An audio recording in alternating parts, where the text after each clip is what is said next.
రేపు 2వ తారీఖున ప్రధానమంత్రి గారు అమరావతి పునః ప్రారంభం. ఈ కార్యక్రమం అదిరిపోయే విధంగా మీరందరూ కూడా రావాలని మీకు కూడా స్వాగతం పలుకుతున్నా. ఆ రోజు హైదరాబాద్లో నేను హైటెక్ సిటీ గురించి మాట్లాడి హైటెక్ సిటీ కట్టాం. అదే మాదిరిగా ఐటీకి ప్రాధాన్యత ఇచ్చాం. ఈరోజు కాలం మారింది. ఇక్కడే క్వాంటమ్ వ్యాలీకి ఫౌండేషన్ వేస్తున్నాం. ఇండియాలో మొట్టమొదటిసారిగా ఒకప్పుడు హైటెక్ మాట్లాడితే ఐటీ మాట్లాడితే అర్థం కాలేదు. ఇప్పుడు క్వాంటమ్ కంప్యూటర్ మాట్లాడితే చాలా మంది అంటున్నారు అది ఏం చేస్తుందని.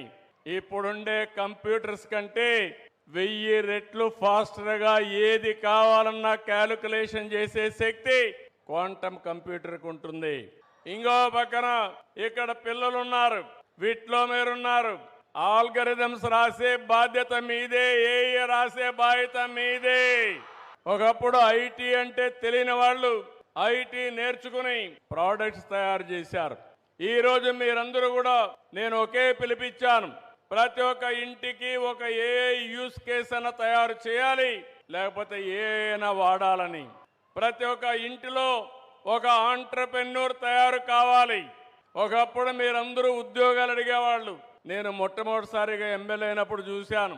అవసరమైతే ఇంట్లో ఉండే 2 ఎకరాలు అమ్మి లంచం ఇచ్చి ఒక అటెండర్ పోస్ట్ అడిగేవాళ్ళు. ఇప్పుడు ఎవ్వరు కూడా కలెక్టర్ పోస్ట్ వచ్చినా కలెక్టర్ కంటే ఐటీ బెటర్ అని అందరూ కూడా ఐటీ చేసి గ్లోబల్ సిటిజన్స్ అయ్యే పరిస్థితికి వస్తున్నారంటే అది తెలుగువాడి సత్తా అని మరొకసారి తెలియజేస్తున్నా.